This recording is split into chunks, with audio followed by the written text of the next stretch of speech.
Hola, queridos amigos y amigas agendistas. Después de un tiempo de no tener tiempo para valga la redundancia, ¿no? La redundancia de tiempos para poder grabar una cápsula con ustedes. Aquí estamos y desgraciadamente en estas 2 semanas, tres, que más o menos aproximadamente me he alejado de ustedes, pues nos encontramos ante un panorama brutal, nos encontramos básicamente ante una sistemática destrucción, ¿no? De las instituciones de este país en todos los niveles, ¿no? Tenemos básicamente una lógica política, una lógica económica, un problema muy claro en términos de relaciones internacionales y que de alguna manera u otra permea a todas las estructuras institucionales de este querido país México, ¿no? Pero empecemos por cada una de las diferentes ramas, ¿no? En el ámbito económico, por séptimo año, la OCDE acaba de plantear que México va a tener un decrecimiento de 0.4%. Estaremos hablando que ya sería el séptimo año consecutivo. Tal vez al inicio de Andrés Manuel López Obrador puede haber un cierto margen de maniobra en términos financieros, porque al final del día cuando los ejecutivos entran, sean federales, sean estatales, sean incluso municipales, todavía arrastran un poco de los números de la generación de riqueza, de cuestiones de impuestos, ¿no? Fiscales, de periodos anteriores. Eso le dio un margen de maniobra a Andrés Manuel, pareciendo que tenía un crecimiento económico bastante fuerte, pero lo que estaba planteando, pues básicamente era todo el crecimiento del sexenio anterior, ¿no? De Enrique Peña Nieto. Entonces, dio una falsa ilusión de sí ciertos números a la alza, etcétera, etcétera, pero básicamente no.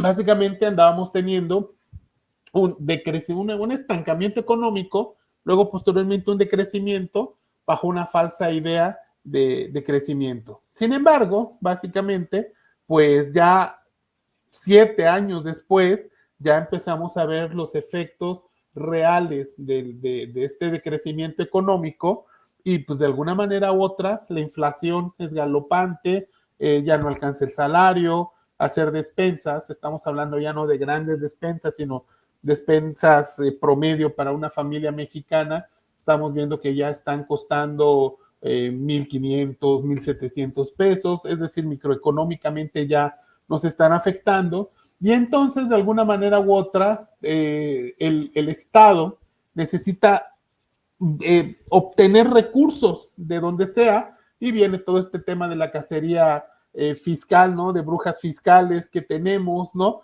Esta cuestión de acorralamiento en términos de contribuyentes cautivos e incluso todo esto que acaba de pasar de gente que obtuvo sus saldos a favor en términos de sus impuestos acumulados anuales que no se los regresaron, algunos sí, algunos le buscaron la más mínima incongruencia, inconsistencia para no devolverlos, ¿no? Es decir, al final del día estamos teniendo un problema muy claro de obtención de recursos por el decrecimiento económico, pero además, bueno, por toda la cuestión de médicos cubanos que están siendo contratados, ¿no? Etcétera, etcétera. Entonces, básicamente ya hay una situación muy específica, ¿no? De ahí tendríamos, por ejemplo, la situación en la política internacional.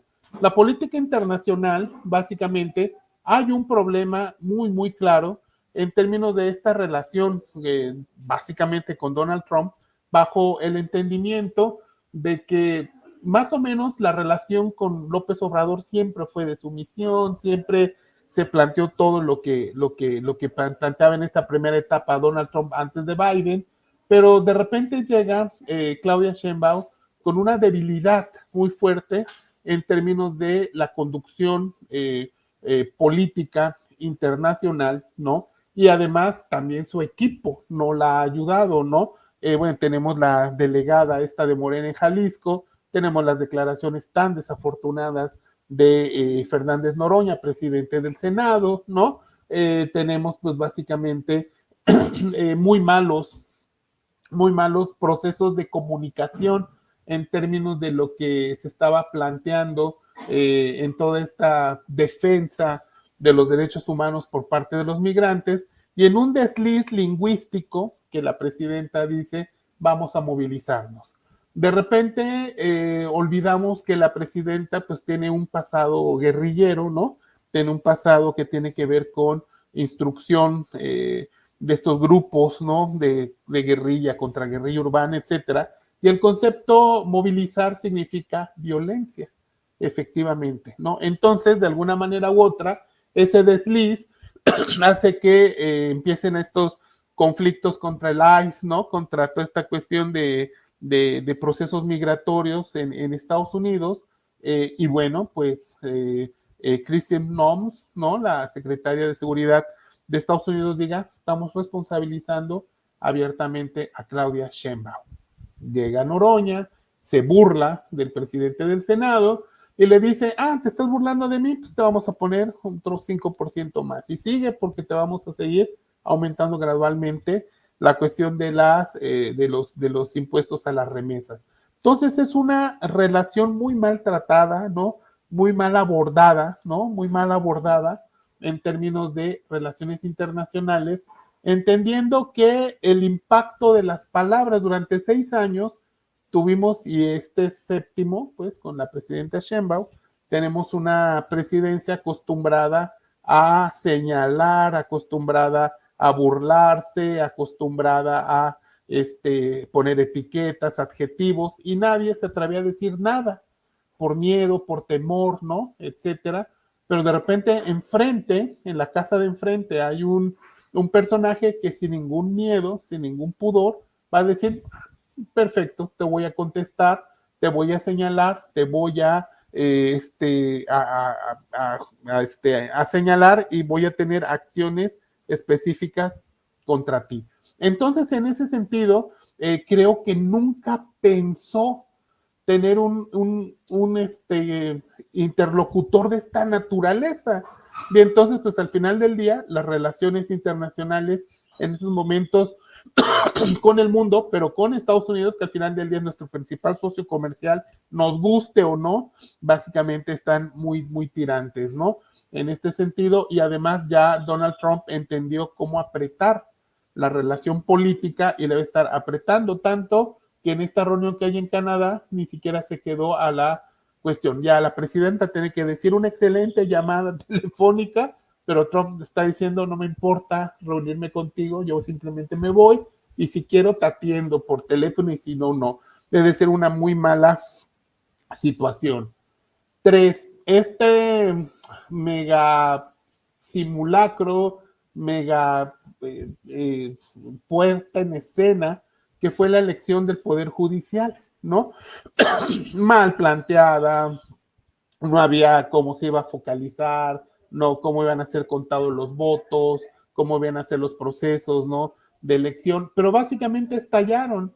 ¿Por qué? Porque se hicieron a la vieja usanza compromisos y promesas con todos, que al final del día los puestos son contados, los puestos son pocos, y entonces ya toda esta estructura jurídica afina a Morena, que no son beneficiados por este proceso democrático de la elección de jueces, pues ya empiezan a reclamar, empiezan a decir que fue un fraude, que fue una simulación, que no es justo, ¿no? Que simplemente fueron utilizados, ¿no? De una manera poco éticamente, ¿no?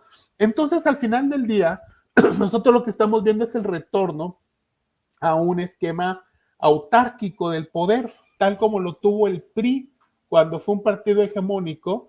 Morena, como pues, básicamente una extensión del PRI, siguen construyendo bajo esas referencias un gobierno autárquico, pero con una diferencia que ya hemos dicho en estos espacios, un proceso de institucionalización, el cual es sustituido por un proceso de presidencialismo puro, como diría Jorge Carpizo, ¿no? MacGregor, un poder metaconstitucional que simplemente tuvo estas características, el expresidente Obrador, pero ahora la presidenta Sheinbaum no está teniendo esa capacidad de poder concentrar todos los poderes en sí mismo, cuando básicamente ya tenemos el ejecutivo, tenemos un legislativo, pero además tenemos un poder judicial completamente alineados, pero sin un liderazgo.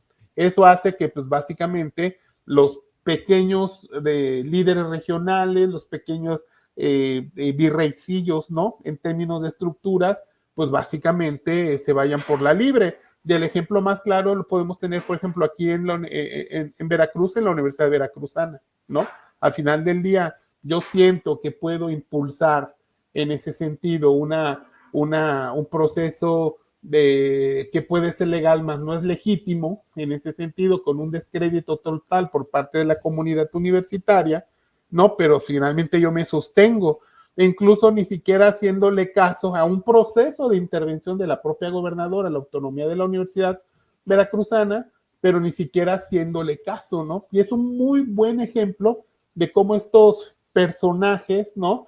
Que surgen dentro de los procesos de toma de decisiones, en este caso no es un ejecutivo, no es un juez, sino estamos hablando de un rector, pues se siente con toda la atribución básicamente pues, de tomar un posicionamiento más allá a todo el planteamiento legal institucional, y esto nos lleva a la reflexión final, que es que en estos momentos estamos ante un proceso de crisis institucional total en el país, es decir, finalmente el país ya estamos empezando a quebrarnos, ya básicamente no tenemos desarrollo económico, básicamente Estados Unidos nos está empezando a apretar y ya nos impuso la agenda, querámoslo o no, ya nos impuso la agenda, ¿no? Ya próximamente a lo mejor veremos peces muy chiquitos, pero siendo entregados a Estados Unidos como narcogobernadores, como narcoterroristas, ¿no? Ya Estados Unidos tiene el control total de la narrativa, tenemos pues básicamente un descrédito en términos institucionales, ¿no? Es decir, tengo el control total ya alineado hacia el Ejecutivo, la división de poderes, que ya no hay división de poderes, pero lo tengo alineado, pero al final del día con un posicionamiento muy débil del Ejecutivo y por lo tanto el presidencialismo estamos cayendo a una idea de un maximato, ¿no? Finalmente el que tiene el control político pues está en Uxpanapa, ¿no? Está ya en el Macuspanan, perdón, es decir, está por allá, ¿no? Tomando las decisiones ante una presidencia completamente débil, pero además una presidencia completamente sacrificable en un momento dado, ¿no? Y bueno, eso básicamente tuerza todas las relaciones institucionales en el que pues básicamente pongo de ejemplo la máxima casa de estudios de la Universidad Veracruzana, pero, perdón, que tengo un poco de gripa, pero podemos tener un planteamiento hacia cualquier otro tipo de instituciones, ¿no? Al final del día.